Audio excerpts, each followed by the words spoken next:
Oi, Mafê.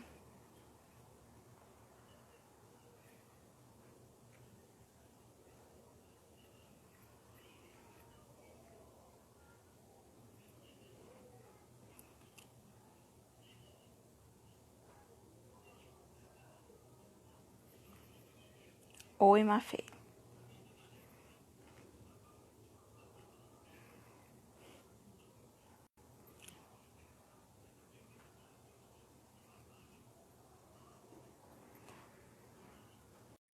Já começamos, gente.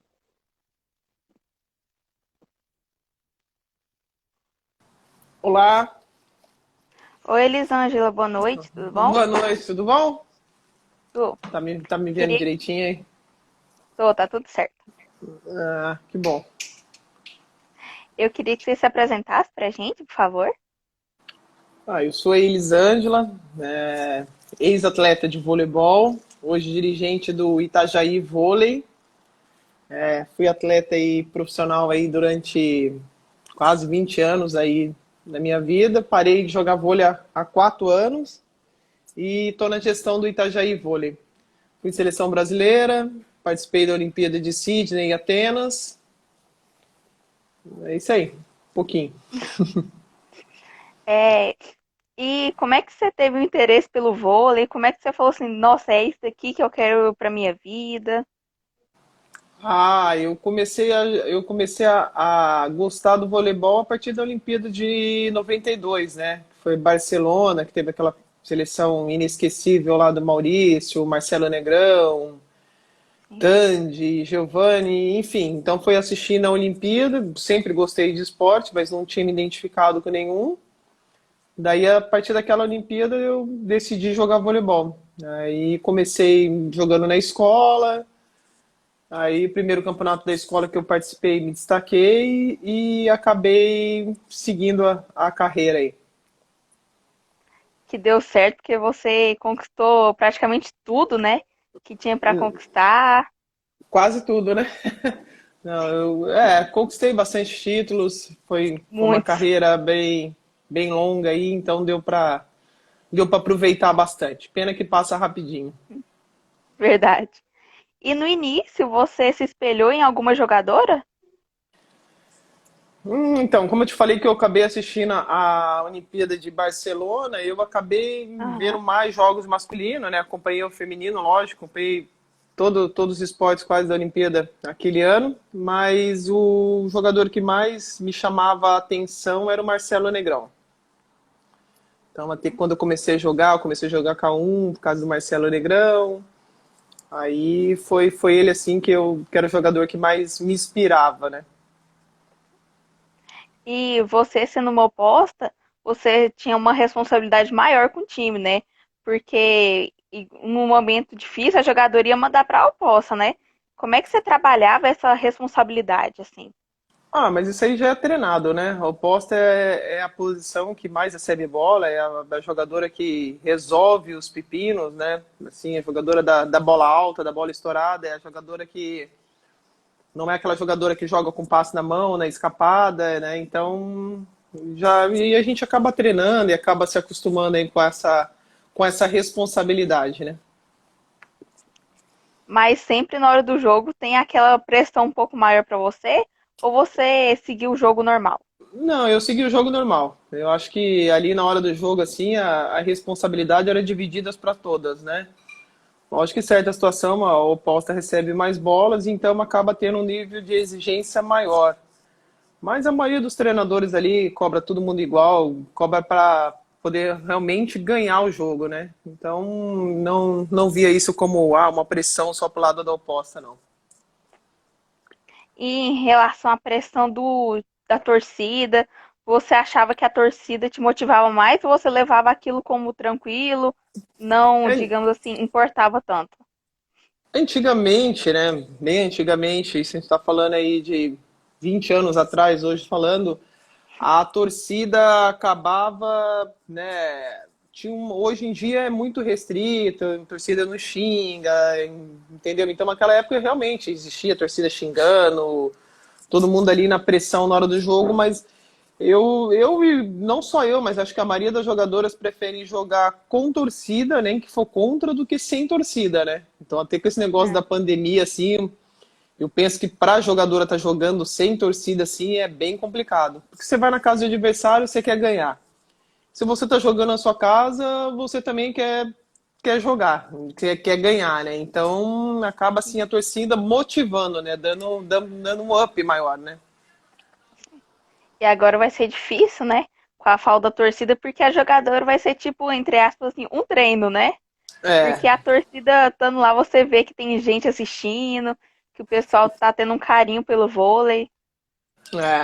realmente, assim, o que motiva um atleta, né, é você chegar num ginásio lotado, né? Nem que seja, como eu falei, nem que seja torcida contra, torcida a favor, mas o ginásio tá lotado, é o que dá aquela adrenalina, que dá aquela vontade de ganhar. Então, assim, eu sinceramente, eu não sei como vão fazer agora nessa Superliga, né? Com certeza aí vai começar sem público. Para a Liga B ainda, a Liga B ela sempre consegue, ela inicia no final de janeiro, né? Então não sei até lá se as coisas vão estar melhor, como vão estar, mas assim, tenho certeza também que por essa já o início da Superliga, então as coisas vão estar mais definidas para a Liga B, né? Sim. Até lá, a previsão da pandemia, eu acho que já ter quase acabado, né? Eu Vão espero. ser um pouco. Eu, Sim, eles já vão sinceramente, começar com eu a acho que esse torcida. 2020 aí que, né, que fica essa pandemia, que as coisas retornem, eu acho que o maior número de pessoas já vão ter tido contato, então creio eu, né, falando assim, que eu acho que até lá já as coisas vão estar resolvidas, né? E isso é bom, né? Sim, O público, para a torcida, para os patrocinadores, para todo mundo, né? Tem que ter esse público, né? Senão eu espero, né? Assim como eu esperei que o início da Superliga e a CBV possa passar o maior número de jogos possíveis.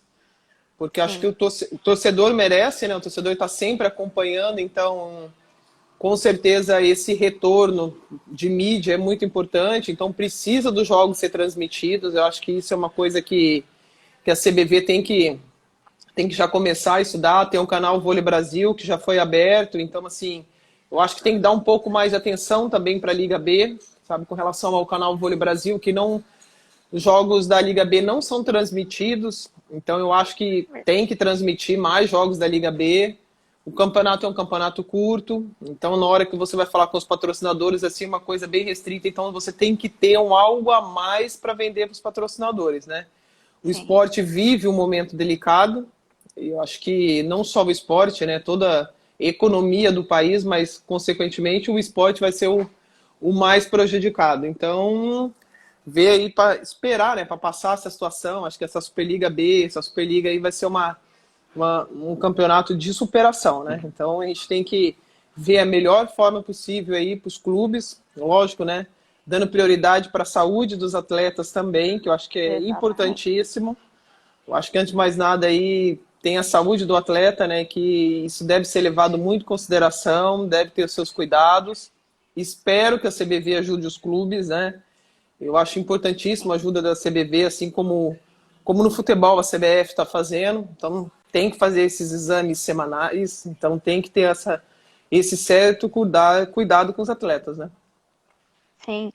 Primeiro, se a pessoa não tiver com a saúde bem, pegar isso, o time inteiro É, pega, todo mundo sai e, prejudicado. exato, e complica, né? A responsabilidade fica sendo total do clube, né? Então, Sim.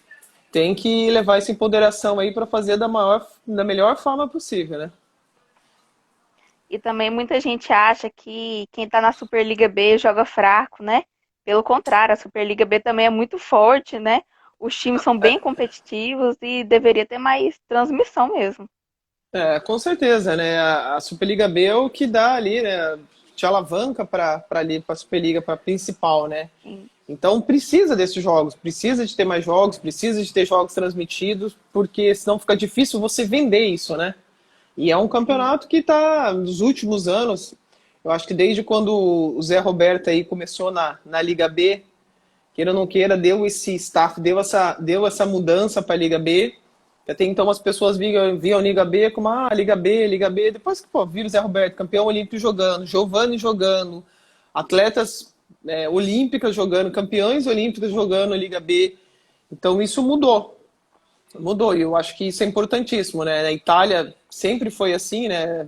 Os campeonatos de divisão um, né? Liga A1, A2, então Sim, o Brasil chegou nesse nível, então tem que ter um certo cuidado com a Liga B aí nesse sentido. Não falo nem cuidado, né? Ter um carinho com a Liga B. exatamente. E falando em ligas mundiais, assim, qual liga mundial você acha que poderia estar num patamar próximo do Brasil? O Brasil poderia estar num patamar parecido com o da Turquia, da Itália? Eu acho que é a Itália, né? Hoje a Itália se destaca, né? A Itália, ela tá tendo a Copa, tá tendo o campeonato, eu tenho acompanhado aí pelos sites aí, então até a Liga Coreana, hoje eu vi uma matéria lá da Kim, cheia de televisão, e eles tentando de algum jeito, né, entreter o povo, que isso é importante, mas eu acho que a Liga Italiana aí já serviu de modelo aí pra gente levar algumas coisas de exemplo, né? Lá sempre tem os melhores campeonatos. Acho que a Liga Exatamente. esse ano, nossa, Superliga, é inevitável que caia o nível. Eu acho que isso aí já é esperado. Muitas Sim, atletas saíram, atletas importantíssimas aí estão jogando fora. Essas atletas ficaram muito tempo paradas, então estão sem ritmo nenhum. A liga ela sempre começa assim, todos os anos isso é característica, né? As jogadoras vêm de seleção, vêm abaixo porque chegam no auge, né? No ápice ali nos campeonatos e depois quando sim, chega no clube cai fisicamente até se adaptar. Então a liga ela começa a ter um volume grande em fevereiro, assim, né? Um nível maior em fevereiro. Então eu acho que essa transição aí, esse ano dessas jogadoras estarem paradas há tanto tempo, e o pior não está parada, todo mundo está fazendo atividade, todo mundo está tentando manter, mas o exato. problema é o ritmo de jogo. Isso é totalmente diferente. Uma coisa é você treinar, outra coisa é você jogar. E jogar faz muita falta, né? Então eu acho que agora os times paulistas aí ainda tem um campeonato paulista que menos times, mas vão fazer jogos e vão estar jogando, vão ganhar um pouco mais de ritmo, mas creio que os outros estados aí não sei se vai ter o Mineiro ainda, então eu acho que a Superliga aí tende a cair muito nível, muito mesmo assim. E hoje é inevitável, né? O euro 5, 6 por um, o dólar é altíssimo, então muitas É jogadoras verdade. estão saindo do país por isso, né? E lá fora já passou esse processo todo que nós estamos passando aqui hoje. Sim. E você até citou o rendimento das atletas que vai melhorar em fevereiro, né? Também a Supercopa e a Copa do Brasil, o nível delas ainda tá, né, digamos assim, um pouco baixo, né? Aí vem Ah, o Sul-Americano, aí vem o vai estar. Sul-Americano, o Mundial, começa a melhorar um pouquinho, aí depois do Mundial parece que cai um pouquinho de novo, aí sobe de novo. Eu falo que esse ano para o esporte aí é um ano de sobrevivência. Todos vão ter que passar, vão ter que, né? E isso vai passar. Isso vai passar. Próxima Superliga, creio eu que a gente não vai estar mais com esse problema também, essa pandemia. Então é ter um pouco de paciência, resiliência, persistência e doença para passar esse momento aí. Sim. E sobre a sua carreira, assim, como é que foi sua reação, digamos assim, quando você foi convocada pela primeira vez para a seleção brasileira e você ganhou o Sul-Americano Juvenil? Então, eu comecei a jogar vôlei em Londrina, como eu falei, né? Comecei 15 anos ali, que eu fui no clube, eu me destaquei. Aí algumas meninas do Hum, campeonato escolar falaram, você não vai jogar no clube? Acabei indo pro clube e com 8 meses eu estava na seleção brasileira. Então, assim, eu não Nossa, sabia muito muito rápido. das coisas assim. Então, por essa transição ter sido rápido, porque eu era jogadora já, eu só estava bem, era forte, isso no juvenil faz muita diferença.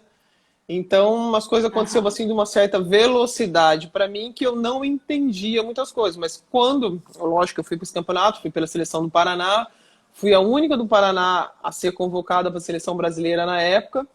E depois ver outras convocações de seleção adulta, se passar por corte de Olimpíada, mas a primeira convocação a gente nunca esquece, né? Com certeza, assim, para mim, assim, foi uma alegria enorme, assim, né? E saber que minha mãe, minha família estava apostando naquilo.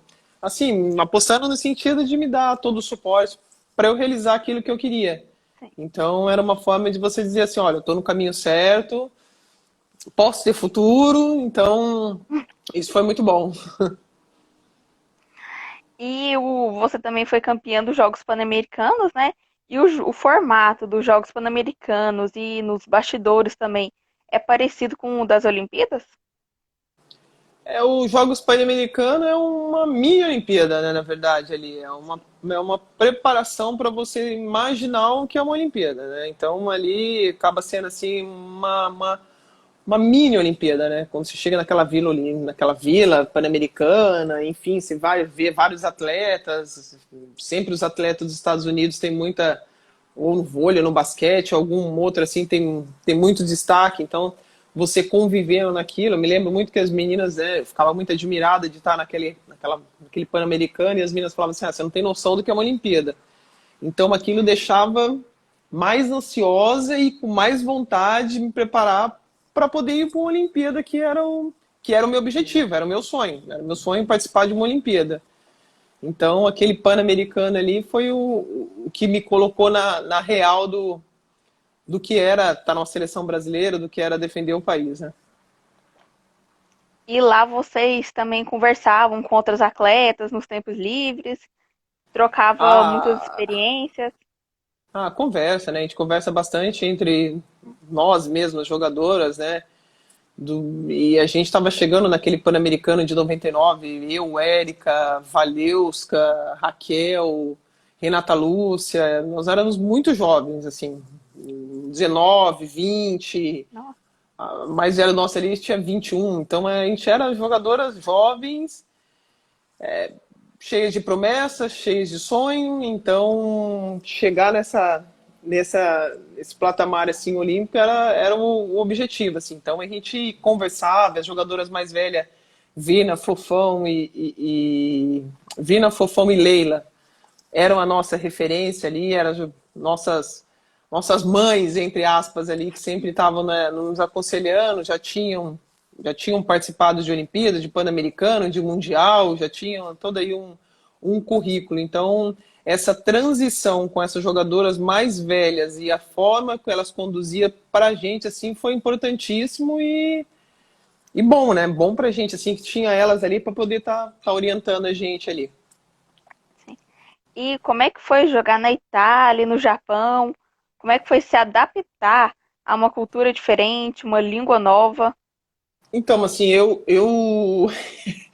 como eu sou boa de boca, eu como de tudo. E como sempre eu experimento tudo. É lógico que na China eu não ia comer certas comidas que tem lá, essas coisas, bichos, essas coisas eu não comia, mas o restante eu comia. Então, eu acho que o mais difícil que você tem para se adaptar num país assim é quando você tem aquela mentalidade do arroz, feijão. Então, eu fui na Itália e eu vivi vida de italiana. Apesar que eu vivi pouco na Itália. Eu fiquei só 4 meses no campeonato italiano, porque eu acabei engravidando e voltei para o Brasil. Era bem no auge da minha carreira e eu tinha planejado. Naquele ano eu tinha o ranqueamento, né? Tinha um ranking e eu tinha passado a ser jogadora de 7 pontos. Então, daí, quando você é jogador de 7 pontos, pode ter duas jogadoras de 7 pontos no clube. Isso diminui. Naquela época, o euro também tinha um valor bom e eu tinha uma proposta para ir para a Itália. E eu fui para Itália, meu objetivo era ir para Itália e morar na Europa. Eu não queria voltar. E eu fui assim, eu falei, vou para Itália, e era o melhor campeonato que tinha aquele ano. Então, se jogar um campeonato italiano assim, eu não sei nem citar se tem um campeonato desse nível hoje no Brasil. Hoje no É mundo, né? verdade. No Brasil não, desculpa, no mundo. Porque o campeonato italiano concentrava as melhores jogadoras do mundo. Não tinha o campeonato russo, não existia o campeonato turco. Então você jogava no Brasil, você jogava na Itália. Então jogar na Itália naquela época era, meu Deus, era um sonho. Então eu fui para a Itália para jogar, acabei engravidando, né? Foi uma coisa que eu não esperava, mas hoje falando foi a melhor coisa que aconteceu. Acho que nada acontece por um acaso. É Aí vim para verdade. o Brasil, fiquei um tempo jogando no Brasil. Aí depois eu tive a oportunidade de ir para o Japão. Aí o Japão, Itália é uma cultura fácil, né? Primeiro que na Itália se come muito bem, se vive muito Sim. bem. Meu time, eu me lembro que eu chamava de Torre de Babel. Tinha polonesa, polonesa, holandesa, americana, croata, tinha gente de tudo quanto é lugar do mundo lá naquele time. Aí o Japão já foi assim, não foi difícil, porque eu gosto muito da cultura japonesa, já tinha de jogar com a Ah, seleção, então tinha conhecido o Japão, e o Japão me encantava, era uma coisa assim que eu sempre falo, o Japão é diferente de qualquer lugar do mundo, né? Qualquer lugar do mundo que você for, o Japão é diferente. E não sou só eu que acho, então eu falo com as meninas hoje, todo mundo ama viajar para o Japão, todo mundo gosta do Japão, para comprar, para passear. Então, o Japão é é. uma coisa bem... Então, quando eu fui morar lá, então você acaba conhecendo o país melhor, né? Eu Sim. até, antes de ir, fiz algumas aulas de japonês, cheguei lá falando um pouquinho, me apresentando em japonês. Eu acho que é importante também você mostrar que você está valorizando, que você está se interessando pela Sim. cultura, né, que você está indo. Então, assim, a adaptação do Japão para mim foi super tranquila. Até a intérprete vinha, ó, a gente viajava toda quinta-feira a gente viajava e voltava no domingo. A gente Uhum. treinava na quinta, partia, aí treinava na sexta no ginásio de jogo, jogava sábado e domingo, depois do domingo a gente voltava. Aí, o que você vai querer comer no hotel? O que você vai fazer? Eu vou comer o que elas comerem. Aí elas não acreditavam. Mas como você vai comer? Eu falei, vou comer o que elas comerem. E eu me adaptei, assim. Eu lembro que no ano que eu tava, a Fernanda Garay tava, e ela me ligava, ela falava, meu, eu tô vivendo na base do pão, eu não tô aguentando, põe o macarrão. A intérprete dela encontrava a minha intérprete e falava assim, eles estão preocupados, porque ela só tá no pão e no macarrão. Aí a outra falava assim, essa aqui come de tudo. Então, para mim, assim, foi tranquilo. Lógico que a vida social não existe, né? Vida social É nenhuma verdade. existe no Japão. Então, um dia que eu descobri que tinha uma mulher perto lá da onde eu morava, lá, que tinha aquelas coisinhas de Japão, assim, uns lugarzinhos que você entrava, tipo como se fosse um bar aqui no Brasil. Digamos que Ah, fosse um bar, mas não era um bar, era um lugar que você ia pra comer sushi na pedra, que é o mais gostoso. E a mulher falava espanhol. Depois que eu descobri essa mulher, eu falava, eu sentava na beira do balcão, pedia uma cerveja, comia sushi, e com ela eu começava a conversar, porque não tem com quem você conversar. Então é bem difícil a língua. No inglês, o inglês assim deles é totalmente diferente, então pouquíssimas pessoas também falam inglês. Não porque eu falava inglês assim, mas porque era diferente. Então, eu me adaptei bem no Japão. Eu fui com a minha família, fui minha mãe, fui meu filho, meu ex-marido, minha irmã, acabei todo mundo participando ali os 2 anos que eu joguei no Japão. E eu falo que, fora a Olimpíada, foi a melhor experiência que eu tive na minha vida foi poder jogar e morar no Japão. e os treinos lá no Japão são um pouco mais diferentes do Brasil, digo assim, em questão de ritmo, os treinos eram um pouco mais puxados, assim. Nada! Isso é a maior mentira que tem. Todo mundo fala, nossa, você vai pro Japão, você vai treinar pra caramba, não sei o que, o treino demora 4 horas. Só que daí você Nossa, vai, dá um saque, entra lá no vestiário, come a banana, volta e todo dia o mesmo treino. Isso era coisa ruim do Japão. Então, no segundo ano do Japão, assim, eu já estava saturada, assim, saturada mesmo, eu não aguentava mais ficar lá. Porque se são 4 horas de treino, você vai fazer o mesmo treino. Se são 2 horas, você vai fazer o mesmo treino. Se são meia hora, você vai fazer um pouquinho menos, mas você vai fazer o mesmo treino. Aí ele ia passar, ele, o técnico, né, ia passar o exercício, vinha falar pra minha entrega, eu falava, não precisa falar, já decorei, já tá na sequência. Então é, é assim, é tudo muito metódico. Fala assim, japonês eles são assim, metódicos, né? Eles seguem repetitivo. aquilo e sempre na repetição. Mas foi bacana, foi legal, assim, foi uma experiência maravilhosa, assim, no Japão. Se hoje eu E como é que estivesse foi sua... jogando, se hoje eu estivesse jogando, né, hoje, assim, falando no meu auge, se eu estivesse jogando hoje, com certeza aqui no Brasil eu não estaria. Isso é certeza. Eu estaria jogando campeonato turco, campeonato russo, campeonato italiano, eu ia querer jogar Champions League, eu ia dar asa. embora? Ah, E como é que foi... Desculpa, pode falar. E como é que foi sua adaptação depois de ganhar um filho? 2 meses depois você já estava jogando. Como é que você conseguiu adaptar isso? Foi bem, bem rápido. Eu acho que eu ganhei meu filho 17 de maio. Eu voltei a treinar bem, bem rápido, assim. Acho que em julho eu voltei a treinar, agosto eu já estava saltando, sei que já outubro eu já estava jogando já oficial.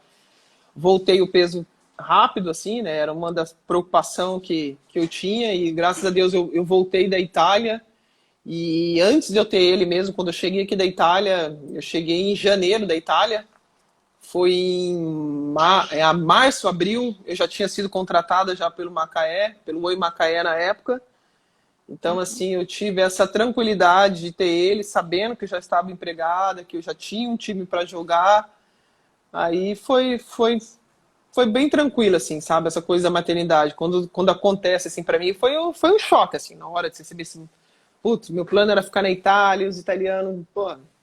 Aí pula a parte dos italianos, que foi assim, foi punk, foi tá lá, com parte de contrato, de eu estar voltando pro Brasil, assim, foi bem pesado, assim. Mas graças a Deus que voltando pro Brasil, assim, as coisas voltaram normal. Aquele ano joguei no Oi Macaé, fiz uma ótima Superliga, acho que eu fiquei segunda maior pontuadora, se eu não me engano, fui o melhor saque do campeonato. Então as coisas aconteceram assim, da melhor forma possível. Marcelinha, meu melhor ataque e defesa que eu fiz na minha carreira foi com essa aí, com a Marcelinha. Aguentava todas as porradas. Nossa, Não, eu tinha que treinar, eu tinha que jogar, eu gostava de fazer ataque e defesa só saltando, já me preparando para rede. Então ela vinha, levantava a bola e eu pau nela, defendia, eu falo até hoje, o melhor ataque e defesa. Mas vamos lá, é volta às bom. perguntas aí. E tinha alguma parceira de time que você mais se identificava, que você tinha um carinho maior, que vocês se ajudavam, digamos assim, na hora dos treinos, competições? Ó, a Erika foi a jogadora que eu mais joguei junto, né? A Erika, eu joguei 9 anos com a Erika. Então, assim, Nossa. a metade da minha vida ali eu joguei com a Erika. Então, ela era jogadora assim. A gente tinha um ótimo relacionamento dentro de quadra, entendeu? Não só dentro de quadra, fora de Aham. quadra, a gente acabava, morou junto, somos amigas até hoje. Mas, assim, a gente tinha uma cumplicidade muito grande. Eu sempre tive muita dificuldade na defesa. Defesa nunca foi meu forte. Então, todo mundo mirava o tapão ali na um, porque eu sempre era acionada mais do ataque do fundo. Então, sempre eles jogavam qualquer bola sobrava, joga na um, para ter eles ter que passar e ter que atacar. Então, a Erika já falava, Lili, na hora que vão jogar na um, ela tava na 6, era a melhor coisa isso. Ela falava, vamos jogar aqui na um, se arranque pro ataque. Aí ela vinha e defendia para mim já. Então, assim, foi a jogadora que mais cumplicidade, assim, com mais parceria eu tive em quadra foi a Erika. Agora, de amizades, assim, graças a Deus, assim, eu carrego bastante, assim. Acho que pouquíssimas inimigas eu fiz e amigas bastante, graças a Deus, assim. E como é que era a rivalidade de vocês com Cuba? A rivalidade com o Cuba era tão grande que eu trouxe até pro Brasil a Ramires. Não, isso aí já vem, né? Era uma característica da seleção, né? Até os anos 2000 Sim. ali, aquela época de 90, Cuba era uma rivalidade que até hoje não existe. Hoje você vai falar, quem que é rival do Brasil? A rival é a China, mas porque China, no momento, hoje, assim, teoricamente, é a melhor seleção.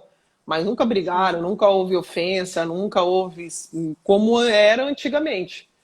Então, jogar o jogo de Cuba, assim, era um jogo punk. E por isso que até hoje falam muito daquele Pan-Americano de 99, né? Que, pô, aquela bolada na regra Bel. Eu falei, meu Deus, uma outra live que eu fiz assim, falei, gente, eu não aguentava mais falar daquela bolada na regra Bel, sabe? Assim, todo mundo Nossa. assim. Então você vê que não era só coisa das jogadoras também, era coisa dos torcedores, porque daquela Olimpíada de 96 ali, que o Brasil quase ganhou de Cuba ali, foi pesado, né? Aquela provocação, aquela briga que tiveram na rede, jogadoras, enfim. Então foi bem pesado ali, né? E isso aí levava. Mas eu acho que depois, quando eu cheguei na seleção, assim, o Brasil já estava mais acostumado a jogar com Cuba. Tanto Ah, que o Bernardo falava, né, pra gente mais nova assim, falava assim, olha, elas vão xingar na rede, elas vão falar com vocês, elas vão provocar com vocês, e sabe o que vocês vão fazer? Nada. Você vai ignorar. E eu só balançava a cabeça, vou ignorar. Então, tomava touca, ela, matica. Eu lembro que elas provocavam aquele Pan-Americano assim, ó, mas muito a Virna. né? A Vina tomava um toco, elas olhavam, vamos, Vina, sarta, sarta, tica. Maca, aí ficava lá na Vina, na Vina, na Vina. Eu falei, caramba, e a Vina ali psicológica, pô, para mim ali, aquele Pan-Americano ali, aliás, né, o ano de 99, a Vina jogou muito ali. E como é que foi jogar as Olimpíadas em 96 e ainda conquistar uma medalha para o Não, no Brasil? 2000. 96 eu tava Isso, na perdão. seleção juvenil.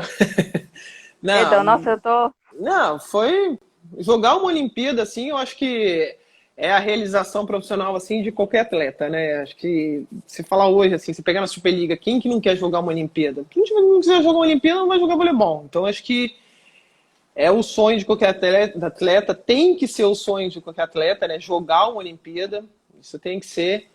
Então, você poder realizar esse sonho assim é muito gratificante. Para mim, uma cena inesquecível, assim, participei de 2 Olimpíadas, mas uma cena para mim inesquecível foi na Olimpíada de Sydney.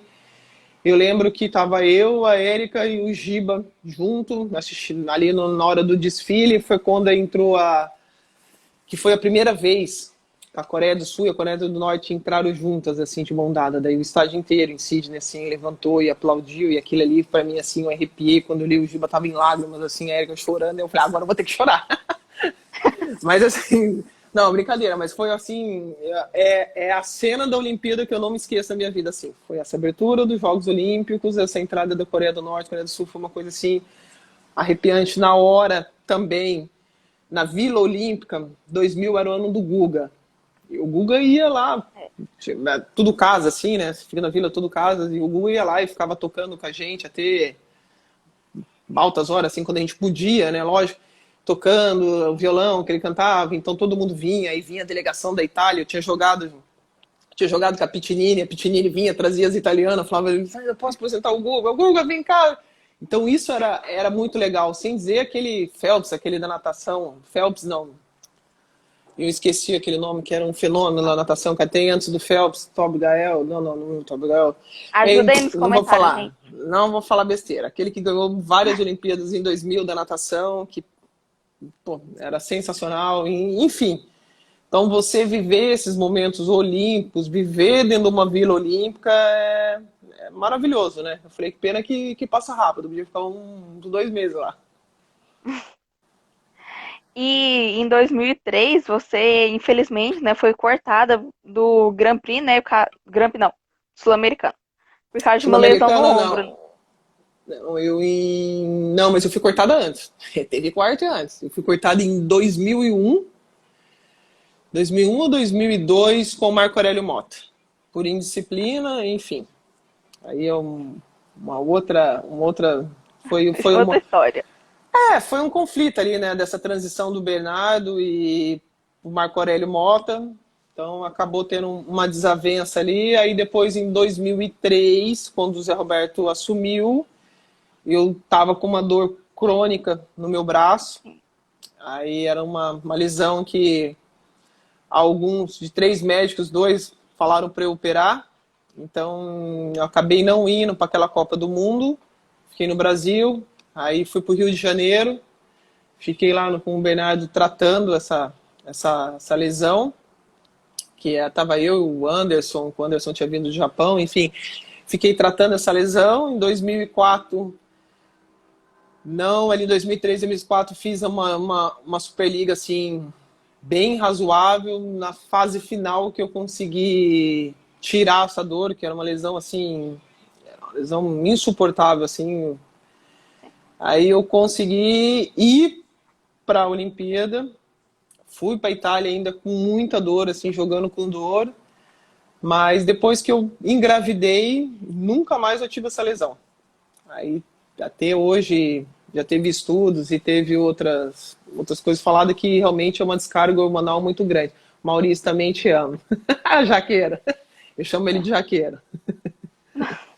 Maurício, se você quiser fazer uma live com a gente também, estamos Aí, de ó, braços já abertos. aproveitou o gancho já, Maurício.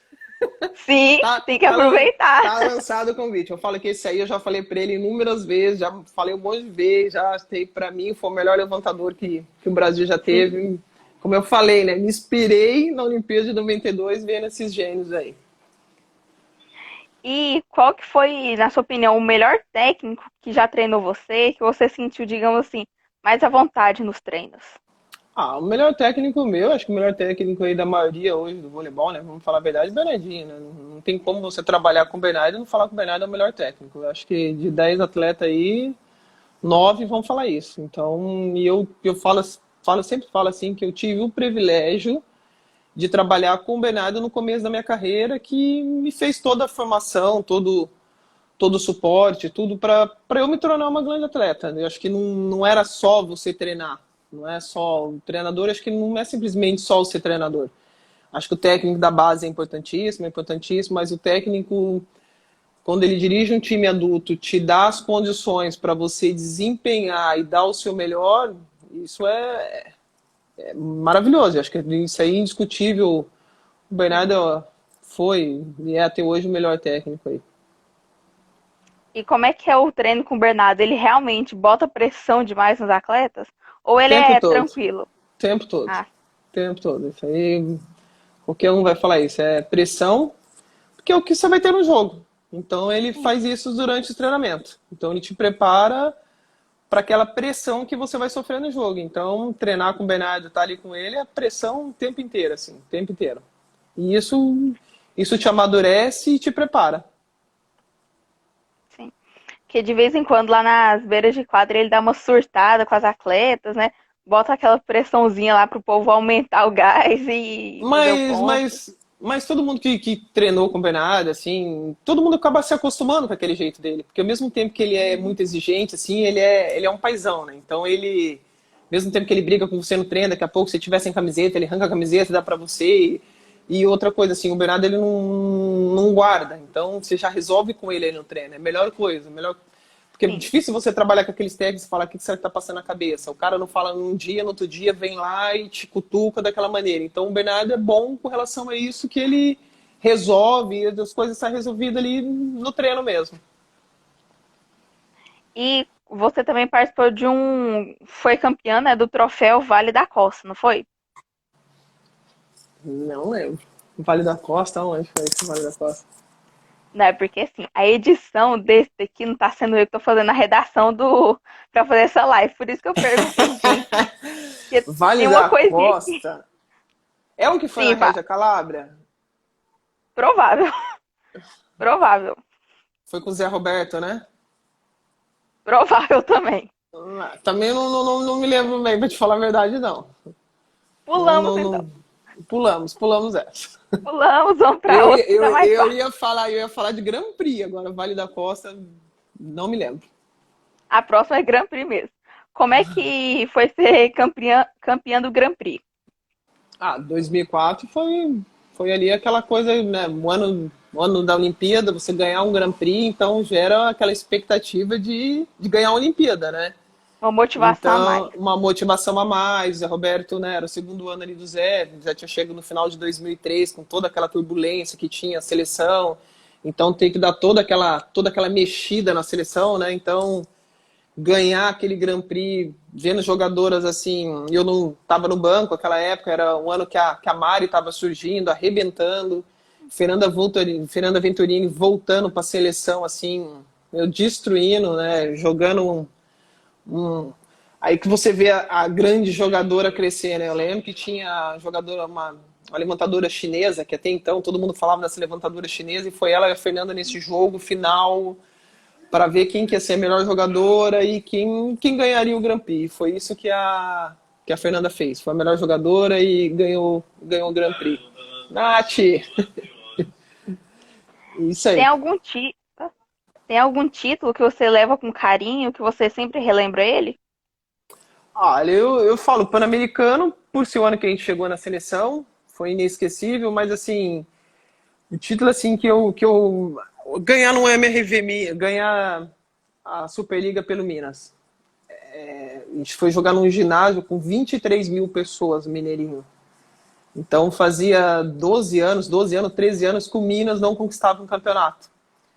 E a gente, eu e a Érica, tava no Rexona, né? Tinha ganho o campeonato no Rexona, então foi aquela coisa de, tá saindo agora das asas do Bernardo e tá indo, então muita gente contestava ali. Então, ganhar aquele campeonato dentro do Mineirinho, ainda da forma que foi, afinal era melhor de 3 jogos. Primeiro jogo a gente perdeu de 3-0, assim, que eu não vi uma cor da bola, a gente não fez 20 pontos, assim, por set. Aí o segundo jogo a gente perdendo, o terceiro set, perdendo de 2-0, o terceiro set 16-13, Não.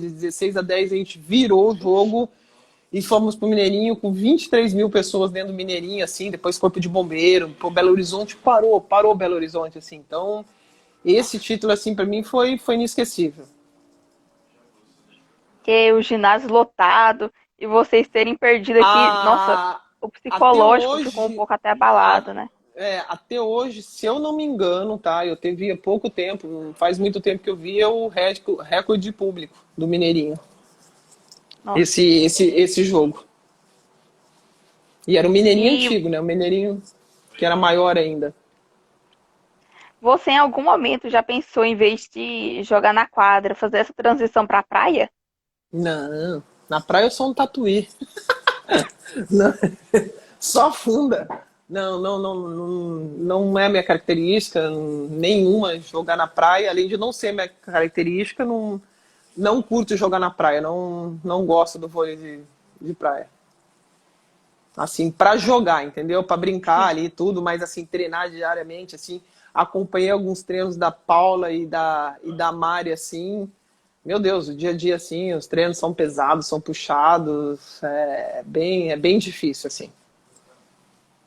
E você se considera uma jogadora realizada? Ah, eu considero. Eu acho que assim, o que eu pude fazer, onde eu poderia ter chegado, eu cheguei, lógico que, nossa, gostaria de ter ganho Mundial, gostaria de ter ganho de Olimpíada, mas acho que isso aí são coisas assim, como é que eu posso falar assim, não são coisas fáceis, né? Você chegar na seleção Não. brasileira e graças a Deus, assim, durante a minha carreira, assim, sempre joguei em time que disputou a final da Superliga, assim, joguei os melhores times do Brasil, assim, eu passei, joguei, tive a oportunidade de estar, a maioria das vezes ser capitã, então eu me considero assim realizada.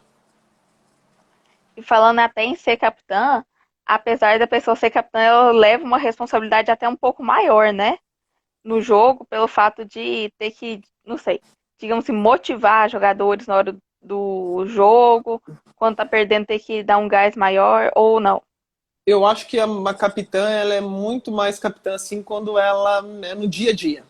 Eu acho que a capitã Ah, ela não é no jogo ali, acho que você tem que saber falar com o juiz, saber na hora de dar uma parada no jogo, dar uma esfriada, conversar.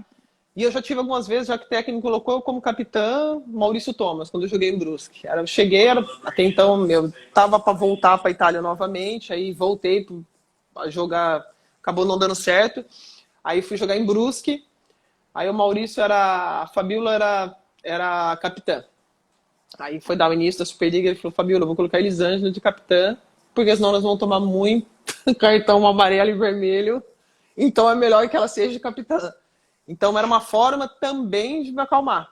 Era uma forma de eu ficar ah. mais. Porque eu era briguenta, assim, eu ia pra cima de juiz, brigava com não sei quem, brigava.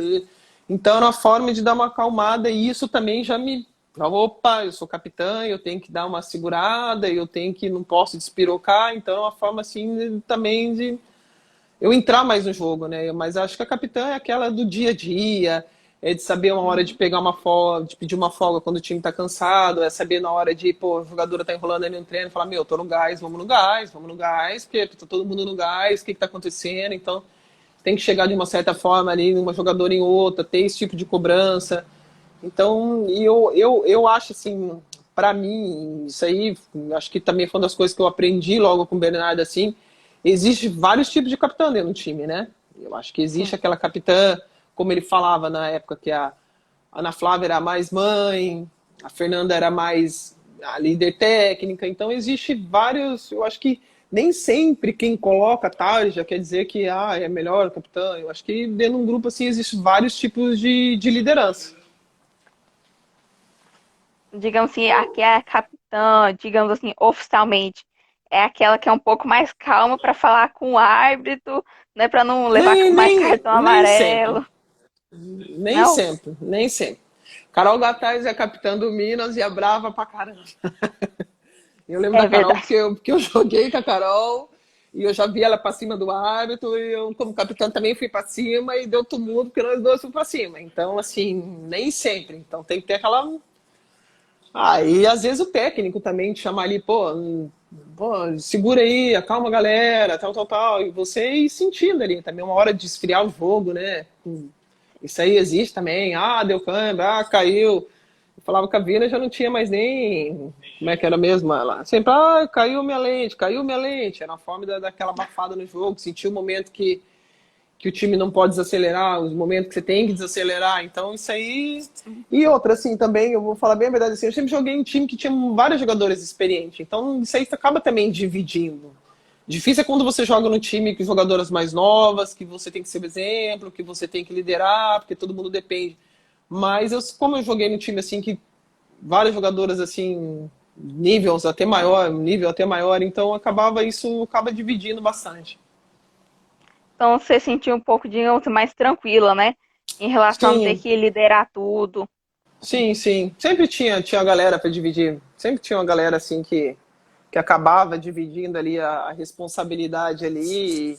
E nem sempre também, né? Sou perfeito em tudo, então tinha as minhas também minhas dificuldades, ou até mesmo assim, alguma forma, o jeito. Então tinha que ter outra jogadora ou outra para poder levar de outra forma, outra conduzir isso da melhor forma possível, né? E qual foi o momento mais difícil da sua carreira? Você já pensou em desistir em algum momento do vôlei? Não, nunca pensei. Eu nunca pensei. O momento mais difícil foi quando eu soube que eu estava grávida, que eu estava na Itália e que eu tinha que falar isso para Leonardo. Oi, Leonardo. Deus o livre, só não fala oi para esse Leonardo. É o momento mais difícil assim foi que para comunicar, né, no time, falar que estava grávida, que eu teria que retornar no Brasil e os italianos, pô, querendo me matar. Eu vim de lá, eu vim fugida. Eu joguei, deixei a chave lá do apartamento e vazei. Ele não queria me devolver nenhum passaporte. Pegaram dinheiro meu, não me pagaram. Enfim, isso aí foi o momento mais tenso da minha carreira. E porque também você nunca sabe como que vai ser um pós-gestão, né? Tipo assim, vou ter filho, como é que vai ser? Vou engordar, era a minha preocupação, assim, eu sempre fui jogadora forte, assim, então uma jogadora, assim, que sempre tinha que estar ali bem fisicamente. Aí, então era o meu medo, assim, como que eu ia ficar após a gravidez. Então acho que esse aí foi o momento mais tenso. E os italianos são bravos. Nossa, A demais. Itália, eu vou falar para você assim, meu filho veio com o nome italiano, até Lorenzo, tinha um menininho lá que acabou simpatizando, enfim, mas os italianos, assim, eles, não sei como tá a Itália hoje, né, mas antigamente davam um calote pra caramba, era uma máfia italiana, então colocavam um presidente, daqui a pouco o presidente saía, você recorria, e, pô, tanto que eu vim para lá, não recebi, como é que eles eram? Era uma forma de malandragem, eles já faziam já para sacanear, entendeu? Então, e quiseram me coagir, quiseram me jogar de canto, enfim, mas na época o pai do meu filho estava lá, foi para a Itália para resolver comigo e acabou tudo se tranquilizando. Bruninha, Eu falo assim de italiano ser bravo, porque minha família é italiana, entendeu? Aí eu penso, é, lá também o pessoal do clube deve ser do jeito que é, bravo e tudo tem que ser do jeito deles.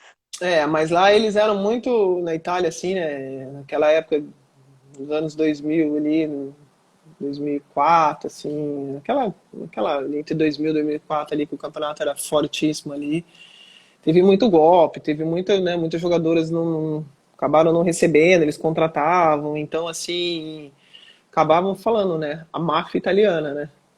Então, eles são bravos, mas eles também eram meio escrotinhos assim. E o que você mais gostava e menos gostava na vida de um atleta, na vida de atleta? Que eu mais gostava? Eu gostava de tudo. Assim, eu gostava de treinar, adorava estar o dia a dia ali. O que eu não gostava era de ver vídeo. Isso aí acho que nenhum Nossa. atleta gosta, assim, de ver vídeo, ficar estudando, ainda mais quando você já joga um certo tempo, ou quando você não pega um bom treinador, alguém que vá dar um estudo legal, que fica demorando no vídeo, que fica ali aquelas horas, tem que ficar parado, e como a gente acaba muito tempo, assim, sendo muito ativo, então aquilo ali de ficar vendo vídeo ali era coisa que eu menos gostava, assim. E o que eu mais gostava era jogar e depois do jogo. Acho que era estar entre amigos, comemorar ou chorar, mas tá sempre junto com a galera. E como é que você tentava conciliar a vida de atleta com a vida um pouco pessoal, né? Que a gente sabe que atleta não tem tanta vida pessoal assim. Ah, tem sim, tem sim. Tem? Falam, hotel e sempre eles mandam tirar tudo do frigobar, né? Mandam arrancar tudo do frigobar, que é até mais fácil para quando você sair do hotel você pagar a conta, enfim, fazer o check-in ali. Aí eu lembro que a gente chegou num jogo, um treino, a Erika passou na recepção e falou: tem chocolate? E o cara da recepção, assim, um cara gordo, assim, barriga, né? Ele virou e falou assim: não, não tem chocolate, vocês não podem comer chocolate. Ela falou: eu posso, quem não pode é você com essa barriga. Então as pessoas têm. Ela já mandou na Eu, lata. Eu, na hora, saiu. As pessoas têm muito essa coisa que atleta não pode comer, atleta não pode beber, atleta não pode sair, atleta não pode. Atleta pode tudo. Mas acho que tudo na vida da gente a gente tem que fazer moderadamente. Você tem que ter, né? Você tem que fazer com um certo controle, mas não é uma coisa que você vai falar assim, ah, atleta é aquela coisa que. Não, meu, por que você seria atleta? Você é tão ruim do jeito que as pessoas falam. Não é ruim. Não é ruim você levantar de manhã, você treinar, teu corpo pede, teu corpo se acostuma. Então, ali, numa certa forma, você ganha dinheiro cuidando da tua saúde, cuidando do teu corpo, fazendo o que você gosta. Então, assim, eu falo, meu, esse atleta é maravilhoso. Nossa, perguntar se atleta pode beber. Explica aí, Elisângela. Ele não sabe, não, ele não sabe. Esse é um amigo meu lá de Londrina tentado, ele sabe. Ele sabe a resposta. Atleta pode beber, como eu falei, tudo moderado, mas atleta bebe. E se você fosse para escolher um top 3 de opostos da atualidade e um de antigamente, quem seriam? Da atualidade do Brasil, fora do Brasil. Brasil, no Não, Brasil, só brasileiros. Sim. da atualidade, a Tandara, hoje é a melhor oposta do Brasil, sem dúvida nenhuma. Meu Deus, quem mais agora? Você tá me deixando agora. Eu gosto muito da Monique. Eu gosto muito da Ah, Monique. Eu acho ela craque de bola. Eu acho a menina assim, da altura dela, a menina inteligentíssima. Não... Difícil ela errar, então colocaria a Monique. E, meu Deus do céu, a terceira atleta oposta.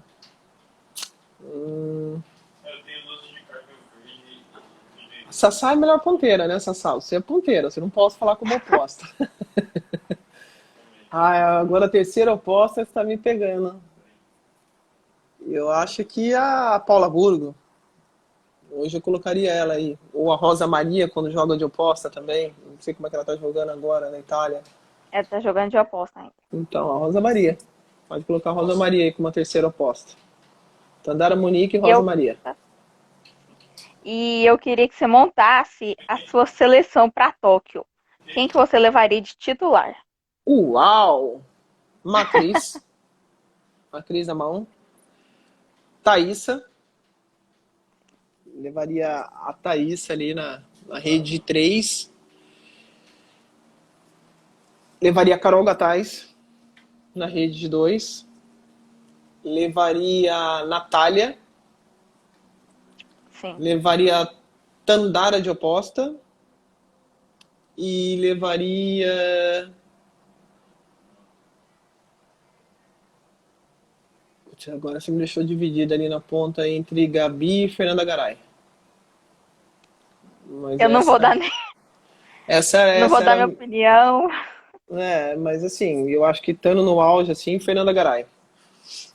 E Essa era a líbero? minha seleção. Líbero?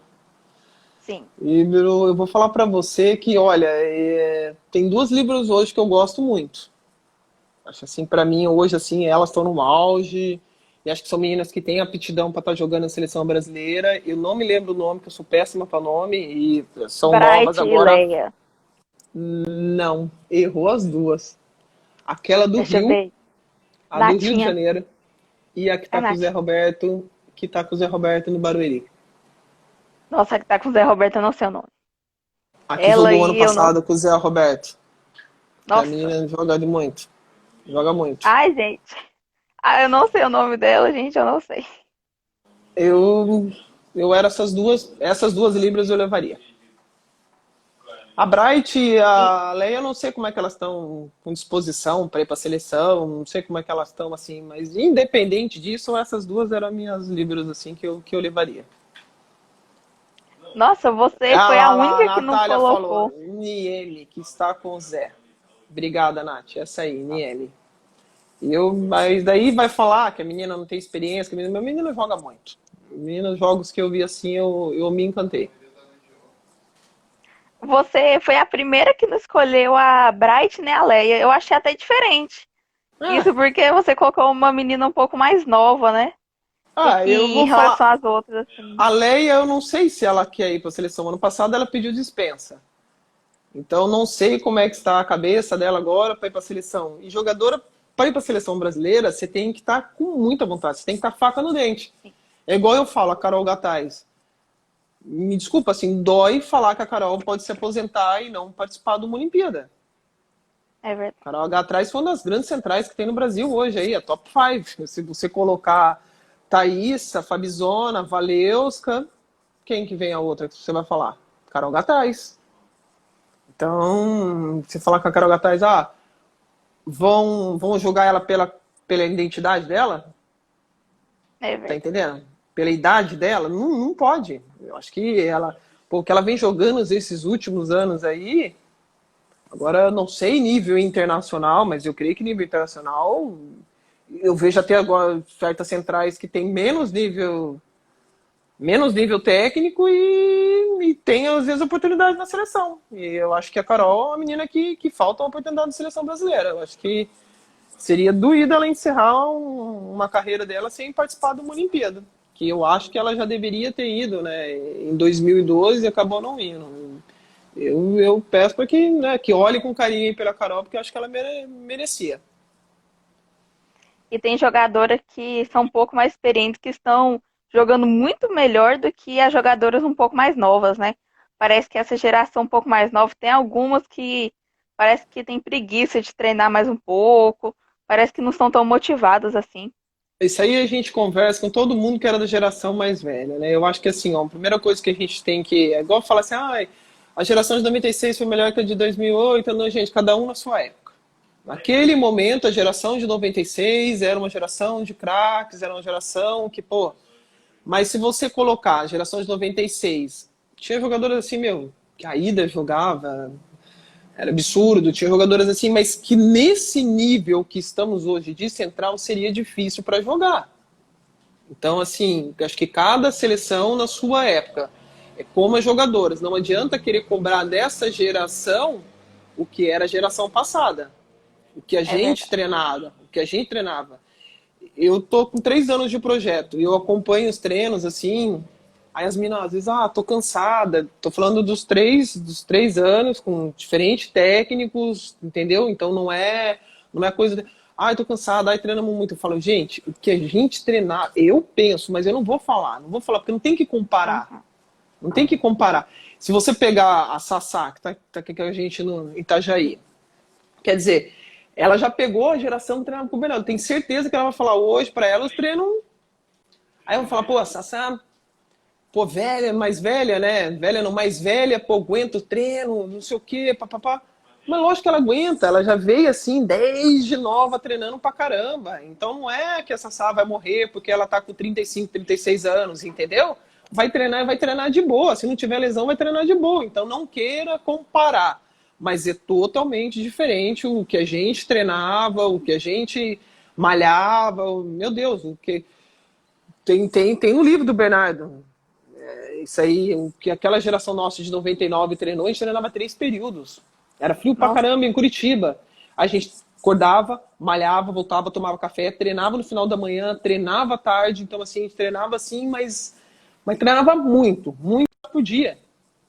Hoje você vai falar que atleta não treina isso, não treina. Mas mudou, mas evoluiu, é, mudou. Então hoje também as jogadoras estão conseguindo dar mais longevidade na carreira devido também a isso também, né? Aquela época acabava muitas jogadoras lesionando, você pega a Ana Moser. Ana Moser, você com quantos anos? 30 anos de idade?